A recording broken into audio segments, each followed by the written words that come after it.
Praise the Lord. आज की सुबह के लिए प्रभु का धन्यवाद करते हैं कि प्रभु ने समय दिया उसकी आराधना करने का।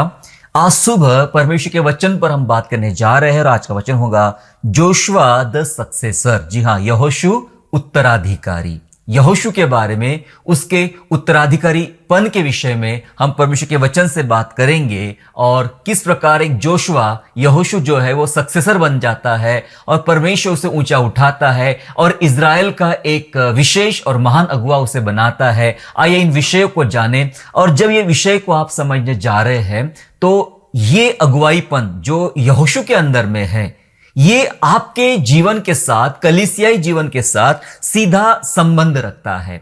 आपके जीवन को और ज्यादा आत्मिक बनाने के लिए और प्रभु में परिपक्व बनाने के लिए ये लेसन को हमें समझना या यहोशू के जीवन के बारे में समझना हमारे लिए और भी ज्यादा जरूरी है। इसलिए आज हम सारी बातें जोशुआ के बारे में, यहोशू के बारे में सारी बातें करेंगे। जी हाँ, सेवक से अगुवा बनने वाला ये पहला व्यक्ति था। जोशुआ जो है, यहोशू जो है, वो एक सेवक से, पहले सेवक ही था। मूसा के टीम में, मूसा के लोगों में जब वो रहता था तो एक साधारण सा सेवक था और साधारण सेवक से एक विशेष अगुवा बनने वाला ये एक पहला व्यक्ति था। इसका जीवन कलीसिया के लिए, कलीसिया के अगुवों के लिए और सामान्य विश्वासी के लिए एक बड़ा नमूना है, एक बड़ा आदर्श है। मैं चाहता हूं कि आप इस संदेश को पूरा समझे, जाने, जिसके द्वारा आपके जीवन में जोशुआ के जैसे अद्भुत काम परमेश्वर जो करना चाहता है वो आप होते हुए अपने जीवन में देख सके। जी हां, जोशुआ का जीवन एक उत्तम लीडरशिप सिखाता है। यहोशू का जीवन एक उत्तम लीडरशिप सिखाता है, एक अच्छी अगुवाईपन सिखाता है। जितने लोग आज यहां पे अगुवे बैठे हैं, प्रचारक है, एवेंजलिस्ट है या सेवकगण है या फिर दूसरे फील्ड में आप अगुवाई करते हो सकता है आप अपने परिवार के लिए, अपने परिवार के लिए आप अगुवाई करते हो, सेवकाई के लिए अगुवाई करते हो या अपने लोगों में, समाज में आप अगुवाई करते हो। उस सच्चे अगुवाईपन को अगर आपको समझना है, एक सच्चा अगुवाईपन कैसे आएगा, एक उत्तराधिकारीपन कैसे आएगा, इन बातों को जानना है तो जोशुआ का जीवन सुनिए, यहोशू के जीवन के बारे में ध्यान रखिएगा। ये उत्तम लीडरशिप हमें सिखाता है जोशुआ का जीवन। और अगर आपको उचित अगुवा बनना है तो जोशुआ के जीवन से सीखना हमारे लिए आज बहुत जरूरी है। आइए हम सीखे, यहोशू के जीवन सीखे ताकि हम उचित और उत्तम अगुवे बन सके अपने कलीसिया के लिए, अपने लोगों के लिए, समाज के लिए और परिवार के लिए भी। आइए उस अगुवाईपन को जानने का प्रयास करेंगे। यहोशू के बारे में बात करते हैं, जोशुआ के बारे में बात करते हैं तो यहोशू नाम का अर्थ होता है प्रभु उद्धार करता है या प्रभु बचाता है। जी हां, जोशुआ का मतलब होता है परमेश्वर बचाता है, प्रभु उद्धार करता है। इसी नाम यानी यहोशू, इसे जो इब्रानी में यहोशवा कहा जाता है, तो इसी इब्रानी नाम का यूनानी रूपांतरण जो है वो यीशु है। जी हां, यहोशू का मतलब ही यीशु होता है। इब्रानी में यहोशवा कहा जाता है और इसका यूनानी रूपांतरण यीशु है, जो यीशु मसीह को बोला गया है बाइबल में। और उसका मतलब यही निकलता है कि परमेश्वर बचाता है या फिर परमेश्वर उद्धार करता है। यह बात परमेश्वर के वचन से या फिर यहोशू के नाम से जुड़ी हुई है। तो यहोशू के नाम में ही वह बात है जो उसके नाम से ही वो अपने परमेश्वर की महिमा और अपने प्रभु की आराधना करता था। यहोशू मूसा के साथ उन सभी बातों में शामिल था जो परमेश्वर ने मूसा के द्वारा पूरे मिस्र में की थी इजराइलियों के लिए। वो सब देखा हुआ था। जी हां, उसने परमेश्वर के कामों को देखा था। जी हां, एक लीडर के अंदर, एक अगुवे के अंदर यह बात होना बहुत जरूरी है। क्या उसने, एक साधारण विश्वासी भी हो सकता है वो, लेकिन क्या उसने परमेश्वर के कामों को देखा है? देखना बहुत जरूरी है। देखना, समझना और उसे महसूस करना यह बहुत जरूरी है। यही वे अनुभव रहेंगे जो आपको भविष्य में एक उत्तम अगुवाई करने के लिए, उत्तम सेवक बनने के लिए और अपने परिवार या लोगों में काम करने के लिए आपकी सहायता करेगा। तो यहोशू ने परमेश्वर के कामों को देखा था। मूसा के साथ जब वो सेवा करता था, उसने देखा था 10 विपत्तियों को, जो 10 विपत्तियां, 10 महामारियां मिस्र पे आई थी। इन सारी चीजों को भी देखा था यहोशू ने। वो जानता था कि परमेश्वर कैसा अद्भुत काम कर रहा है उन 10 महामारियों के द्वारा। उसने पहले फसह को अटेंड किया था। जी हां, यहोशू ने जो पहला फसह मनाया गया था, उस पहले फसह के कार्य को उसने अटेंड किया था, महसूस किया था, देखा था। वहां प्रभु के वो अद्भुत काम, जिसके दरवाजे पर लहू था, वो घर बचा लिया गया। ऐसे अद्भुत काम को यहोशू ने अपने जीवन में पहले फसह में उसने अनुभव किया था। उसने लाल समंदर को फटते हुए भी देखा था। वो अद्भुत चमत्कार बाइबल का बहुत ही महान और विशेष चमत्कार था जो यहोशू ने देखा था। लाल समंदर फटते हुए यहोशू ने देखा था। यहोशू ने वो 40 साल की मरुस्थल की यात्रा भी देखी थी। उन 40 साल के दौरान जो परमेश्वर काम करता था, उन सारी बातों को उसने देखा था। वो आग का खंबा, वो बादल का खंबा, वो बटेर खिलाना, वो मन्ना गिरना, कड़वा पानी मीठा होना, ये सारी चीजें उस 40 साल की मरुस्थल की यात्रा में यहोशू ने देखा था। हालेलुया। मैं आपको यह बताना चाहता मेरे प्यारो, जब यहोशू एक उत्तम अगुआ बनने पर है, अभी हमने कोई वचन नहीं खोला, कोई वचन जाना नहीं है, जस्ट मैं आउटलाइन बता रहा हूं आपको यहोशू के बारे में कि यहोशू ने उन सब बातों को महसूस किया था या फिर उन सब बातों को देखा था। परमेश्वर के प्रति अगर आपको विश्वास बढ़ाना है, सुनिए, परमेश्वर के प्रति आपको विश्वास बढ़ाना है तो उसके आश्चर्यकर्म, प्रभु के आश्चर्यकर्म आपके लाइफ के लिए फिर बहुत मायने रखते हैं, क्योंकि विश्वास बढ़ता है उस प्रभु के कामों को देखकर। और यहां जो उसने बहुत सारे आश्चर्यकर्म परमेश्वर के देखे थे, परमेश्वर के देखे थे, और उस वजह से उसके लाइफ में वो सारी बातें आना शुरू हो गई जो एक अगुवे के अंदर होना चाहिए। आप अपने परिवार में अपने लोगों को लीड करते हैं। आपका कोई बिजनेस है, आपके पास कोई कर्मचारी है और आप उनको लीड करते हैं, या आपके बच्चे हैं, जो भी है, आपकी भूमिका बहुत छोटी हो या बहुत बड़ी हो, उससे कोई फर्क नहीं पड़ता है, लेकिन आप एक ऐसे व्यक्ति हो जिसके ऊपर कुछ ना कुछ परमेश्वर ने जिम्मेदारी दिया है। आप एक जिम्मेदारी, आप एक प्रचारक भी हो सकते हैं, आप एक पास्टर हो सकते हैं, आप एक साधारण विश्वासी, एक साधारण गृहस्थ भी हो सकते हैं, लेकिन लीडरशिप हर व्यक्ति को अपने अलग अलग सिचुएशन में, अलग अलग परिस्थिति में करना ही पड़ता है। लेकिन अच्छी लीडरशिप तब होती है जब आप परमेश्वर के आधार पे या परमेश्वर के वचन के आधार पे जीवन चलाते हो। और मैं आज जस्ट एकमात्र यहोशू के बारे में बात कर रहा हूं, और यहोशू ने इन महान बातों को जो परमेश्वर ने किया था मिस्र में, मूसा के साथ वो रहता था, उन सारे महान बातों को यहोशू ने देखा था, यहोशू ने जाना था। अगर आपने परमेश्वर के कामों को देखा है आज से 5 साल पहले, 10 साल पहले, या कभी भी, कितने भी दिन पहले आपने प्रभु के कामों को क्या महसूस किया है? क्या प्रभु को आपने काम करते हुए देखा है? क्या आपको विश्वास है कि प्रभु काम करता है, प्रभु आश्चर्य कर्म करता है, प्रभु चमत्कार करता है और हर एक परिस्थिति को परमेश्वर बदल सकता है? यहोशू के पास 1 या 2 या 3 ऐसे एग्जाम्पल नहीं थे। यहोशू ये जब सब देख रहा है तो बहुत बड़ी पोस्ट पर नहीं था, एक साधारण विश्वासी बनके, एक साधारण व्यक्ति बनके उस टीम का एक सदस्य था जो टीम मरुस्थल से आगे बढ़ रही थी, वाचा के प्रदेश में जा रही थी। उसने परमेश्वर के महान से महान बड़े बड़े कामों को होते हुए अपने जीवन में देखा था। मूसा के जीवन से उसने बहुत सारी बातें सीखी थी, और यहां से उसकी शुरुआत होती है एक उत्तम अगुआ बनने की, क्योंकि उसने देखा है आश्चर्य कर्मों को, उसने महसूस किया आश्चर्य कर्मों को, और यही सारे आश्चर्य कर्म उसके जीवन के लिए बहुत मायने रखते हैं। और आपके और मेरे जीवन के लिए भी यह आश्चर्य कर्म बहुत मायने रखते थे। अब उसकी ट्रेनिंग शुरू होती है। अब आगे हम अगले पड़ाव पे आगे बढ़ते हैं। यहोशू के जीवन से उसकी ट्रेनिंग शुरू होती है, और उसकी ट्रेनिंग का महत्वपूर्ण जो हिस्सा था, और वो था अधीनता। एक अच्छा व्यक्ति बनना है आपको, एक अच्छा अगुआ बनना है आपको, अच्छा पिता बनना है, अच्छी माता बनना है, एक अच्छा परिवार का मुखिया बनना है, अपने बिजनेस का अच्छा एक मालिक बनना है। मैं आपको बताना चाहता हूं, एक बात सीखना पड़ेगा जो यहोशू के अंदर थी, और वो था अधीनता। अधीनता उसके ट्रेनिंग का सबसे महत्वपूर्ण भाग था।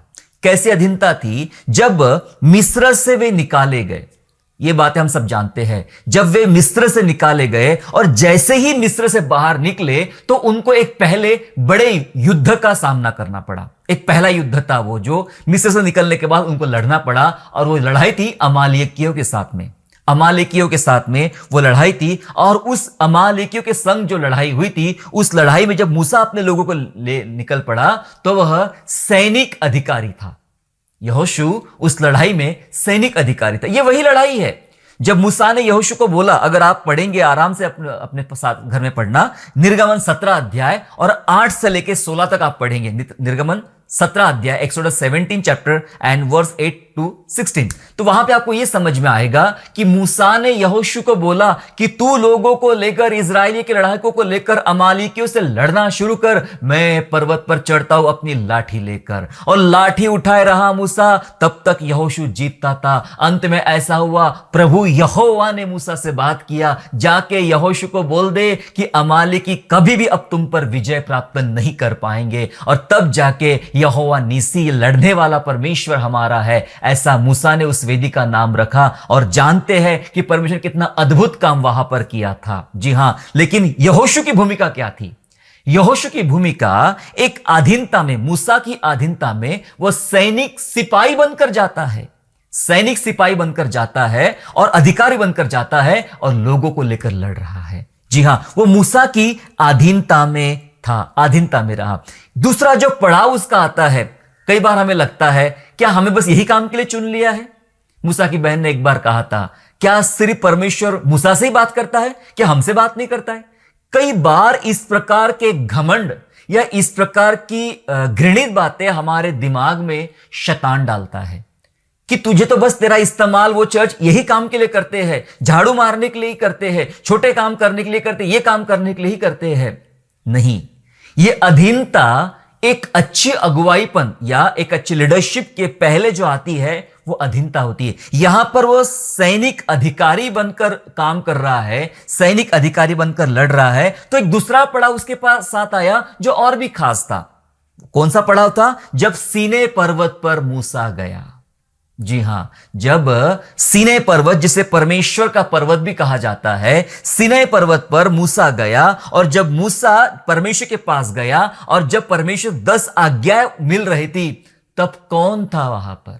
तब कौन था? आइए वचन के साथ पढ़ेंगे। निर्गमन की पुस्तक निकालेंगे और अध्याय 24 वचन 12 और वचन 13, Exodus chapter 24 and verse 12 and verse 13, जहां लिखा है, तब यहोवा ने मूसा से कहा, पहाड़ पर मेरे पास चढ़ और वहां रह, और मैं तुझे पत्थर की पटियाएं और अपनी लिखी हुई व्यवस्था और आज्ञा दूंगा कि तू उनको सिखाए। तब मूसा यहोशू नाम अपने टहलुए समेत परमेश्वर के पर्वत पर चढ़ गया। हालेलुया। वचन कह रहा है, यहोशू नाम के टहलुए, यही वो था यहोशू, उसके साथ उस पर्वत पर गया। ये टहलुआ बनकर गया। इसकी भूमिका यहोशू की अभी क्या है? टहलुआ। एक बहुत ही स्पेशल इवेंट चल रहा है पहाड़ के ऊपर में, क्योंकि अब परमेश्वर मूसा से 40 दिन 40 रात बातें करने वाला है। बहुत ही अद्भुत बातें रहेगी ये चर्चा बहुत अद्भुत होने वाली है। और उस अद्भुत स्थिति का गवाह बनना था कौन? यहोशू। वो टहलुआ बनकर गया। पता है, जिस किसी को एक उत्तम अगुवा या उत्तम अधिकारी या उत्तम व्यक्ति बनना है ना, वो कुछ भी बनने को तैयार है। फिर सीखने के लिए कुछ भी बनने को तैयार है। पहले वो सैनिक अधिकारी बनकर जाता है, उसके बाद वह एक टहलुआ बनकर जाता है। एक टहलुआ बनकर जाता है। मैंने क्या कहा? कई बार हम सोचते हैं कि मुझे बस वही काम के लिए चुना है। परमेश्वर आपको अलग अलग भूमिकाएं देगा और ये अलग अलग भूमिकाएं निभाना आपके लिए दरअसल भविष्य की तैयारी करना होता है। भविष्य में परमेश्वर जो आपके साथ करने वाला है या आपके द्वारा करने वाला है, उसकी तैयारी के लिए आपको अलग अलग भूमिकाएं निभाना पड़ता है। कभी सैन्य अधिकारी हो तो कभी टहलुए हो। दाऊद भी ऐसा था। दाऊद यूं ही राजा नहीं बना। दाऊद पहले सामान का ढोने वाला बना, हथियारों का ढोने वाला बना। दाऊद वो अपना 10 तार वाला बाजा बजाने वाला, राजा के ऊपर दुष्टात्मा निकालने वाला बना। दाऊद एक साधारण सा सेनापति बना। एक एक पड़ाव दाऊद पार करता गया, तब जाके इजराइल का महान और सबसे मजबूत और बड़ा राजा दाऊद बनता है। उसे एक एक स्तर से गुजरना पड़ा, तब वह प्रभावशाली बना। मेरे प्यारो, हम में से कोई भी मां की कोख से कोई भी बातें सीख कर नहीं आते हैं। ये तो परमेश्वर सिखाता है, बनाता है, लेकिन उसके लिए कुछ परिस्थितियां, कुछ बातें प्रभु ने रखी है जिसके द्वारा हमें सीखना होता है। और कई बार आपको बहुत ही महत्वपूर्ण बातों के गवाह बनना होता है, कई बार आपको बहुत ही साधारण सा काम करना होता है। जब मैंने अपनी सेवकाई की शुरुआत किया तो मुझे कुछ भी काम करना होता था, ऐसा कोई काम तय नहीं होता था कि आप तो सेवक है भाई, आपको बस स्टेज के ऊपर बैठना है। आज मैं सभाओं में, अलग अलग स्टेट में, अलग अलग राज्यों में जाता हूं प्रभु यीशु मसीह की सेवकाई के लिए, तो वहां अलग अलग बातें होती है, अलग अलग चीजें होती है। लोग होटल में रुकाते, अच्छा खाना खिलाते, अच्छा ये कराते, सारी बातें होती, लेकिन शुरुआत ऐसी नहीं थी। शुरुआत कभी भी ऐसी नहीं थी। जब मैं प्रभु यीशु मसीह की सेवकाई में आगे बढ़ा तो मुझे पहले ही दिन से किसी ने स्टेज पर नहीं बिठाया, पहले दिन से मुझे पास्टर साहब के किसी ने पुकारा नहीं। अब मेरी शुरुआत ही, मैं तो जब रोड पे ट्रैक्स बांटा करते थे, उसको ट्रैक के ऊपर स्टैंप करना सबसे पहले मेरी ड्यूटी थी।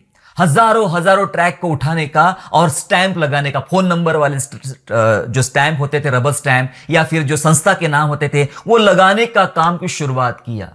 फिर ऑफिस साफ करना, झाड़ू लगाना, फिर गाना गाना, और फिर कुछ भी काम करना, खाना पकाना, राशन लेकर आना सेवकाई के लिए, बर्तन साफ करना। कितने, मुझे याद है कितने सेमिनार्स हम लोगों ने किए, कितने प्रोग्राम्स हमने किए, जहां मेरी अपनी ड्यूटी होती थी, भाई मुझे खाने में खड़े करना, मुझे बर्तन धोना है और खाना पकाना है। खाना परोसने में इस्तेमाल हुआ, झाड़ू लगाने में इस्तेमाल हुआ। कई सारे बड़े बड़े परमेश्वर के दास आते थे, उनकी सेवा करने में हुआ, उनके कपड़े धोने में, या उनके लिए बिस्तर लगाने में, या उनके लिए खाना पहुंचाने में। ये कितनी बातों में मेरा इस्तेमाल हुआ, और मैं सब करता रहा बिना किसी शिकायत के, आनंद के साथ करता रहा। मुझे आज समझ में आ रहा है कि वो बातें आज मुझे कितनी बातें सिखा रही है, कितनी बातें महत्वपूर्ण थी जो आज मेरे अपने जीवन के लिए लाभदायक बनी, और आज मैं कई लोगों को ये बातें सिखा सकता हूं।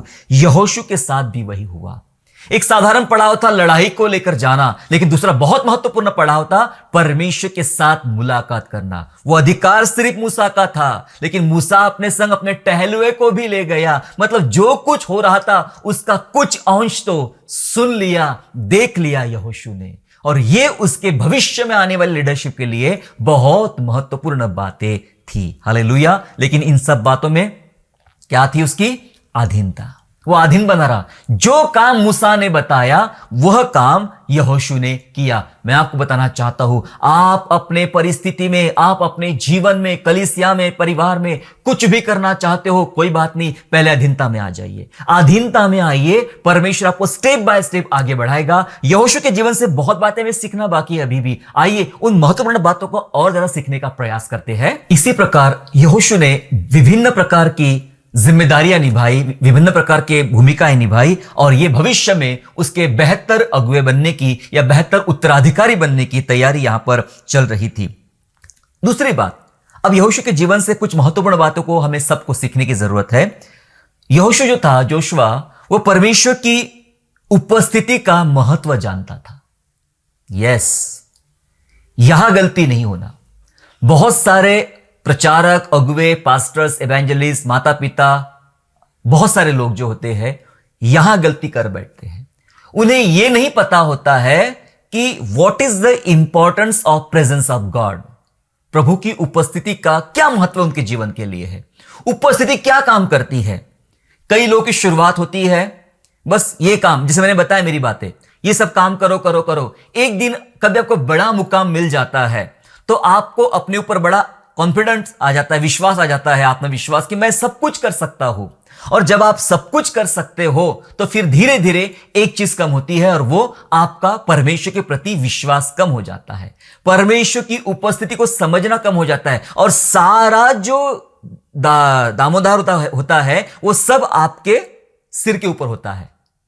आप कहते हो कि बस मैं हूं तो मैं हूं, मुझे ये करना है, मेरे अंदर ये क्षमता है, मेरे अंदर ये योग्यता है, मेरे अंदर ये है। आप अपने टैलेंट से, आप अपने ताकत से सेवा करना चाहते हो, आप अपने शक्ति से काम करना चाहते हो, और वहां हो जाते हो आप फेल। कुछ महीना चलता भी है या कुछ साल चलता भी है, और बाद में आप कौन थे कोई आपको जानता तक नहीं है। आपका सब कुछ समाप्त हो जाता है, लुप्त हो जाता है, क्योंकि आप एक बात जो महत्व की है भूल जाते हैं। कोई भी सेवा, कोई भी काम, कोई भी जिम्मेदारी टैलेंट के आधार पे नहीं चलती है प्रभु के राज्य में, वो चलता है परमेश्वर के अभिषेक और अनुग्रह के आधार पे। टैलेंट काम का नहीं है, अभिषेक काम का है, प्रभु की उपस्थिति काम की है। और जोशुआ के लाइफ में वो स्पेशल बात थी कि वह परमेश्वर की उपस्थिति के महत्व को जानता था। कैसे जानता था? पढ़ेंगे मेरे साथ में। निर्गमन 33वां अध्याय निकाल लेंगे और वचन 11, Exodus chapter 33 and verse 11 verse में ऐसा हो रहा है, और यहोवा मूसा से इस प्रकार आमने सामने बातें करता था जिस प्रकार कोई अपने भाई से बातें करे। और मूसा तो छावनी में फिर आता था, पर यहोशू नाम एक जवान जो नून का पुत्र और मूसा का टहलुआ था, वह तंबू में से न निकलता था। हालेलुया। मिलाप वाले तंबू की बात चल रही है। मूसा ने वो तंबू अपने लोगों के घरों से, तंबुओं से काफी दूर लगवाया था, और जिस किसी को देखना दूर से खड़े होते थे, और बादल का खंबा प्रभु आता था, तंबू के द्वार पे खड़ा होता था, और तंबू पर मूसा से वो बातें करता था। मूसा से वो बातें करता था। और क्या शब्द इस्तेमाल किया, क्या खूबसूरत शब्द इस्तेमाल किया मूसा के लिए प्रभु ने, कि जैसा कोई अपने भाई से बातें करता हो वैसा परमेश्वर मूसा से बातें करता था। क्या उनके बातचीत का तरीका होगा, क्या लेवल होगा बातचीत का। इतनी घनिष्ठता के साथ में, कोई फॉर्मेलिटी नहीं होगी शायद, इतनी घनिष्ठता के साथ में परमेश्वर मूसा से बात करता था। और उधर ही तंबू में कौन था? यहोशू। लिखा है वो बाहर निकलता ही नहीं था, वो सारी बातों को सुनता, समझता, जानता था। लिखा है नून का पुत्र यहोशू जवान तंबू से न निकलता था। सारा टाइम परमेश्वर की उपस्थिति में बैठा रहता था। उसने अपना कीमती टाइम, कीमती समय, क्योंकि मूसा का टहलुआ बन के चलता था वो, उस तंबू के स्थान में बैठकर, मुझे नहीं लगता कि शायद 100% बातें सुनी, देखी, समझी होगी, लेकिन मैं सोचता हूं 2% भी अगर सुनी तो ये उसकी लाइफ के लिए अद्भुत था। यहोशुआ के लिए ये अद्भुत था। हालेलुया। परमेश्वर की उपस्थिति का महत्व यहोशू जानता था, बैठा रहता था, सुनते रहता था, अपने आप का समर्पण करते रहता था, अपने अंदर दर्शनों का निर्माण करते रहता था। उस तंबू में बैठे बैठे वो जानता था परमेश्वर के पास बैठने का क्या अलग मजा है। हालेलुया। आप में से कितने लोग हैं, कितने माता पिता, कितने भाई बहनें हैं, कितने प्रचारक और कितने पास्टर्स हैं जो आपको इस बात का ज्यादा मजा आता है? आपको सभाओं में ज्यादा मजा नहीं आता है, लेकिन आपको मजा आता है अकेले में प्रभु के साथ बैठने में। हालेलुया। आप कौन सी दुनिया में चल रहे? बहुत सारे लोग कहते हैं हमारा चर्च बहुत बड़ा है, हमारे चर्च में इतनी भीड़ आती है, इतने लोग होते हैं, और बहुत सारे लोगों को भीड़ में ही मजा आता है। बहुत लोग सुन रहे हैं, बहुत ताली बजा रहे, मेरे नाम के पोस्टर्स लगाए जा रहे हैं, चर्चा हो रही है। आजकल के स्टेज भी ऐसे होते हैं जैसे कोई फिल्म, बॉलीवुड का कोई प्रोग्राम चल रहा हो, इस प्रकार के स्टेज सजाए जाते हैं, इस प्रकार के प्रोग्राम, इस प्रकार का साउंड, इस प्रकार का बैंड बाजा, एवरीथिंग धूमधाम से होता है।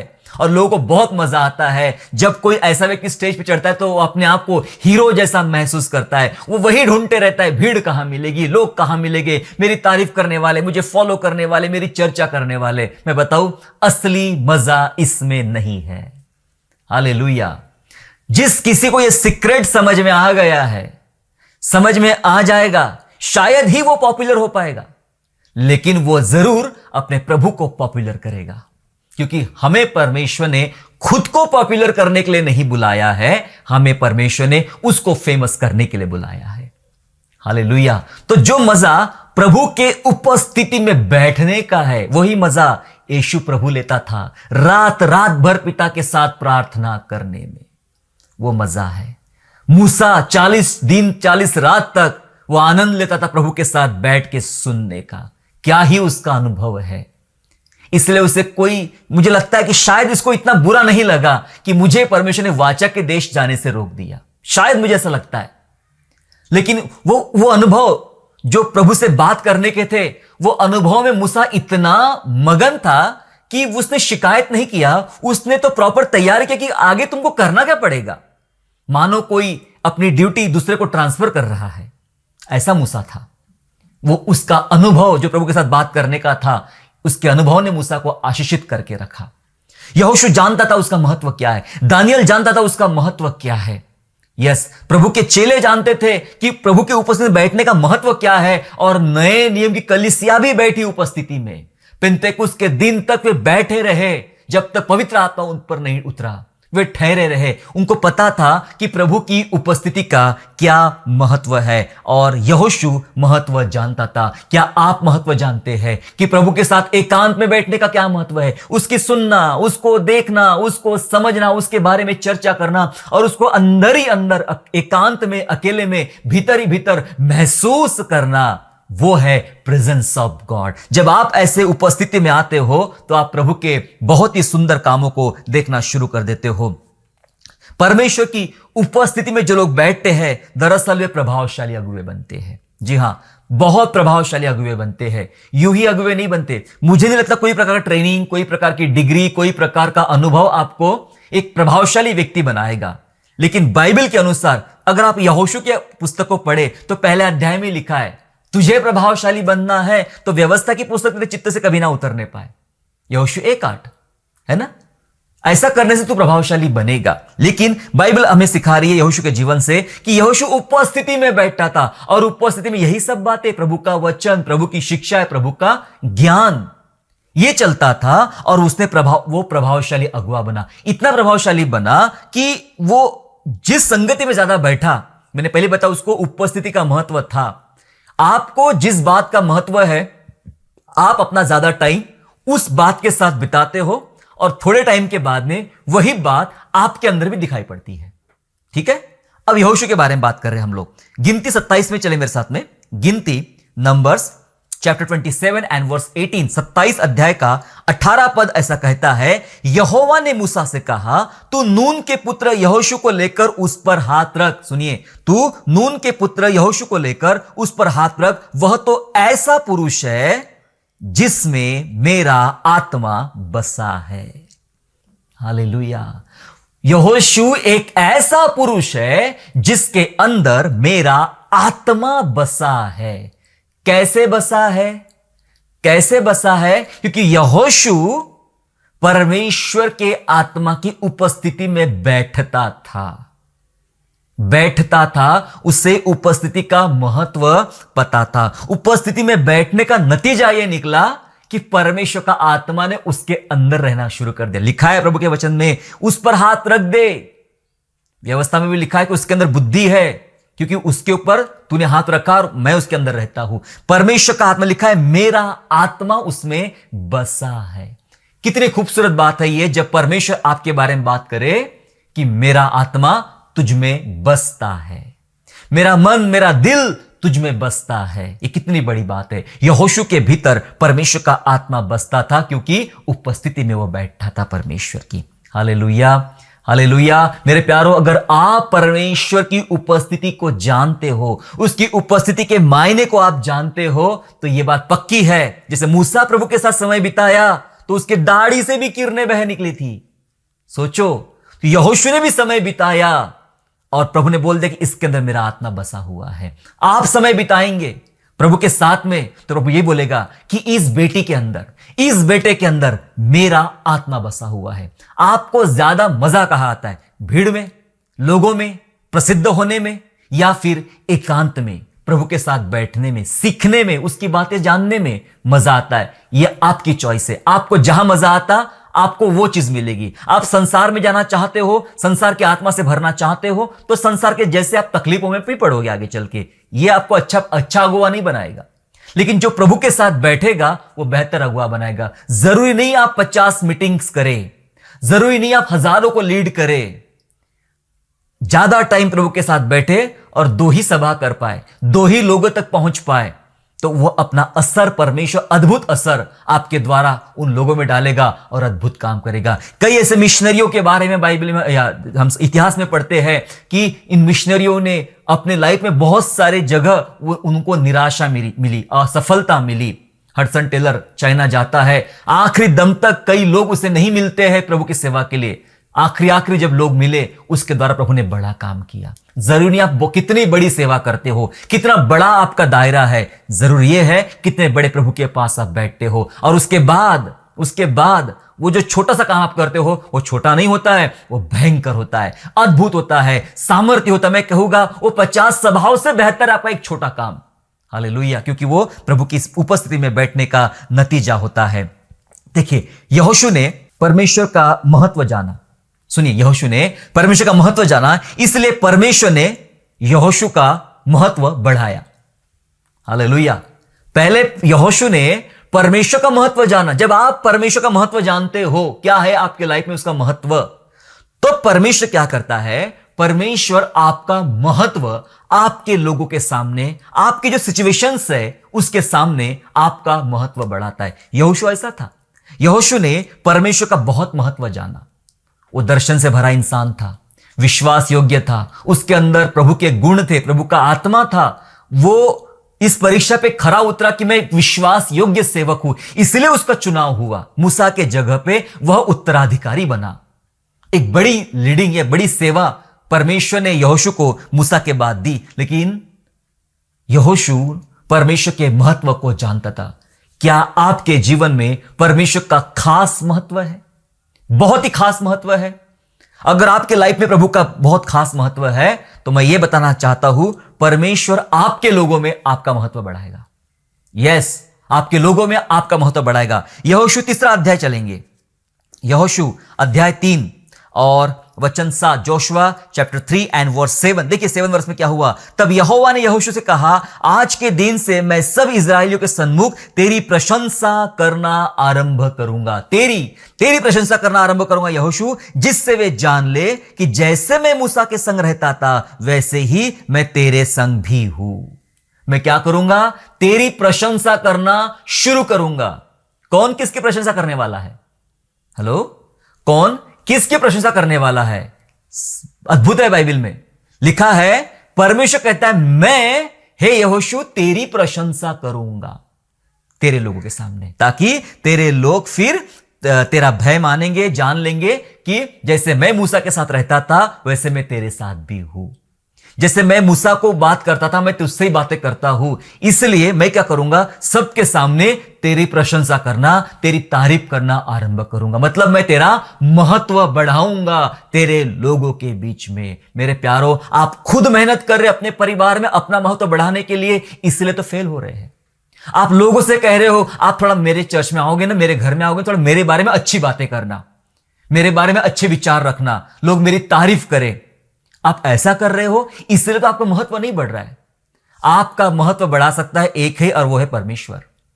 परमेश्वर सामने से आपका महत्व बढ़ाएगा, आपकी अपनी सेवकाई में, आपके अपने परिवार में, आपके अपने लोगों में वो आपका महत्व बढ़ाएगा, क्योंकि वो आपके अंदर कुछ ऐसे काम करेगा, साबित करेगा कि वो आपके साथ है और आपको ऊंचा उठा के चल रहा है। एक जगह नहीं, और एक जगह देखते बाइबल में, 4 अध्याय, यहोशू का 4 अध्याय, जोशुआ चैप्टर 4 एंड वर्स 14, 14 वचन में लिखा है, उस दिन यहोवा ने सब इस्राएलियों के सामने यहोशू की महिमा बढ़ाई। हो परमेश्वर ने सबके सामने यहोशू की महिमा बढ़ाई, और जैसे वे मूसा का भय मानते थे, वैसे ही यहोशू का भय उसके जीवन भर मानते रहे। प्रभु ने किसकी महिमा बढ़ाई? कभी सुना ऐसी बातें आपने?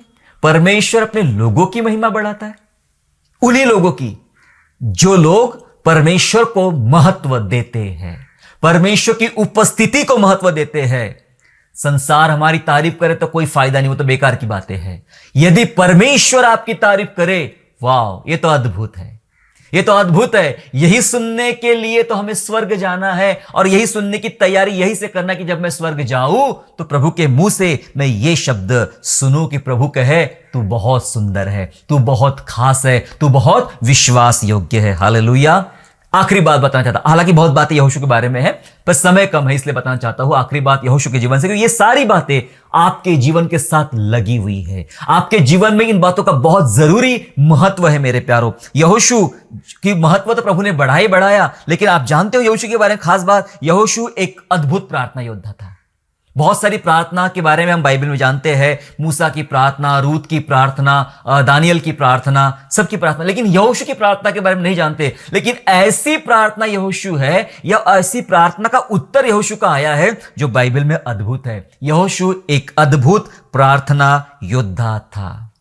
क्या आप प्रार्थना योद्धा है? क्या आप प्रार्थना योद्धा है?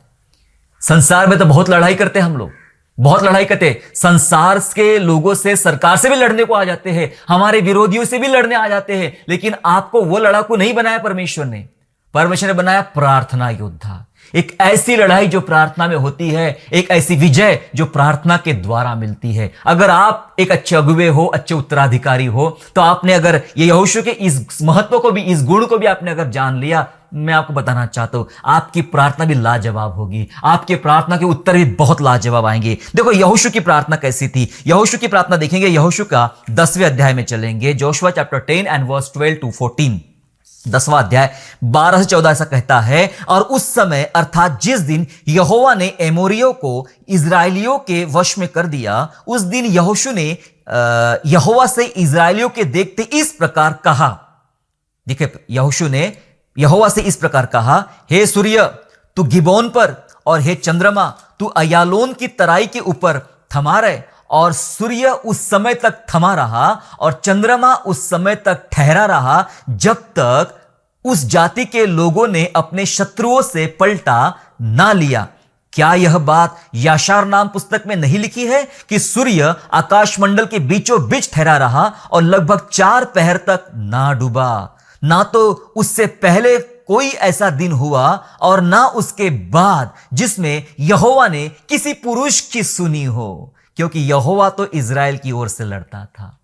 क्या सुंदर है, लिखा है कि उस दिन तक यहोवा ने किसी पुरुष की ऐसी सुनी हो, किसी पुरुष की ऐसी सुनी हो।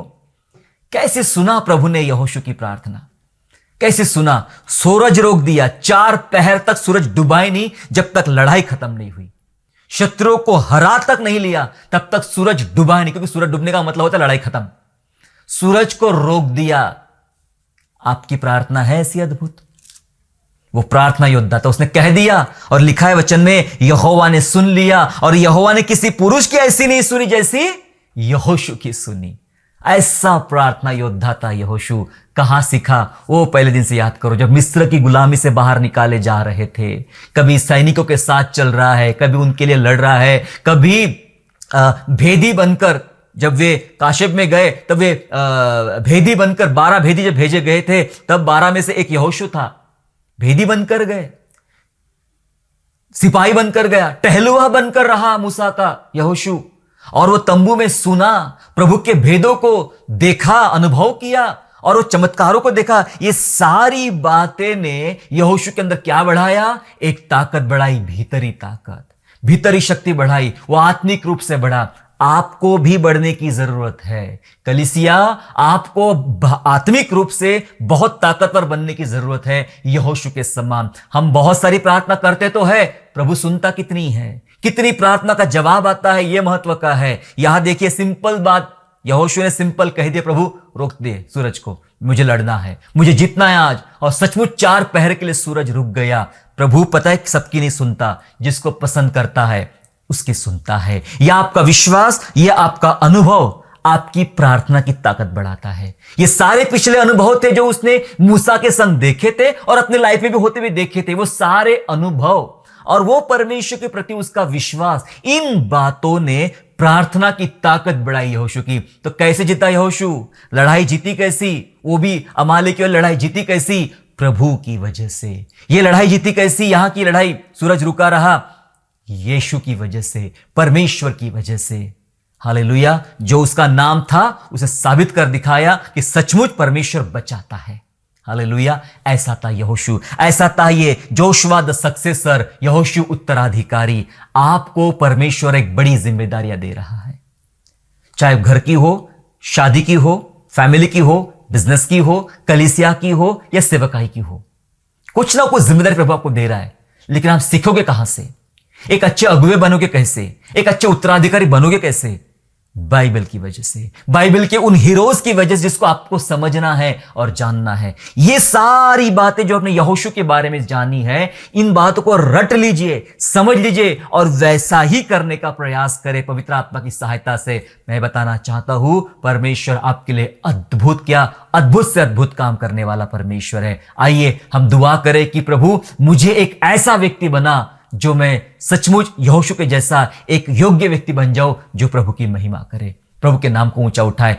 आखिरी क्षण भी यहोशू, जब हम अध्याय को खत्म होते हुए देखते हैं तो आखिरी क्षण भी वो प्रतिज्ञा करता है कि आपको क्या चुनना है चुन लो। वो अपना विश्वास बताता है, वो अपने अंतिम पड़ाव पे कहता है कि मैं तो अपने घराने समेत यहोवा की सेवा नित्य किया करूंगा। उसने तब भी परमेश्वर को पहला स्थान दिया, सेवकाई को पहला स्थान दिया, अपने अगुवाईपन बताया कि मेरे फैमिली में मेरा अगुवाईपन ऐसा कि अपने पूरे फैमिली के साथ मैं अपने प्रभु की महिमा करता रहूंगा। क्या आपको बनना है? क्या आपको ऐसे सेवक बनना है? आइए प्रभु के चरणों में, आइए प्रभु के साथ, प्रभु के पास आइए आप। प्रभु आपको एक ऐसे व्यक्ति बनाएगा। दुआ करेंगे हम लोग। Thank you Jesus Lord, hallelujah. सर्वशक्तिमान सर्व सामर्थ्य पिता, यीशु के नाम से आपका हम धन्यवाद करते प्रभु जी। सचमुच परमेश्वर बचाता है, परमेश्वरी है जो हमें योग्य अगुवा या योग्य उत्तराधिकारी बनाता है। जिस प्रकार प्रभु जी आपने यहोशू को चुना, उसको एक बेहतर उत्तम उत्तराधिकारी बनाया पिता, मूसा के स्थान पे उसको आपने एक बड़ी सेवा सौंपी प्रभु जी। हम में से प्रत्येक को पिता परमेश्वर आप ऐसी जिम्मेदारी देने जा रहे हो, किसी को छोटी तो किसी को बड़ी, हर एक व्यक्ति को उसकी योग्यता के आधार पर पिता परमेश्वर आप उसको जिम्मेदारी देने जा रहे हो। प्रभु विनती करते हैं एक अच्छा अगुवा बनने के लिए, एक अच्छा पति बनने के लिए, अच्छा पिता बनने के लिए, अच्छी पत्नी, अच्छी माता, अच्छे पास्टर, अच्छे प्रचारक बनने के लिए हे परमेश्वर हमें तो योग्य रूप से तैयार कर। ये महत्व की बातें जो हमने यहोशू के जीवन से देखी प्रभु जी, हमारे जीवन में भी होने वाली बने, हमारे जीवन में भी वो प्रभु के बड़े बड़े काम होने वाले बने। पिता सहायता कर और हमें ऐसा योग्य व्यक्ति बना। धन्यवाद करते पिता परमेश्वर आपको कि आपने हमसे बातें किया और हमें बनाया। प्रभु हमें उठाइए, बनाइए, अपनी सेवा के लिए खड़े कीजिए। धन्यवाद स्तुति करते हैं, धन्यवाद के साथ उद्धारकर्ता प्रभु यीशु के नाम से प्रार्थना मांगते हैं, आमीन। आशा करता हूँ आज के संदेश के द्वारा आपने आशीष प्राप्त किया है। यदि सचमुच आपने आशीष प्राप्त किया है तो इस संदेश को दूसरों के साथ शेयर कीजिए और हमारे दूसरे भी संदेशों को सुनने के लिए हमारे चैनल को सब्सक्राइब करें और नोटिफिकेशन के लिए बेल आइकन को दबाइए। और हाँ, यीशु पर विश्वास करना ना छोड़े, वो आपको आशीषमय स्थानों की ओर आगे ले जाएगा। God bless you all.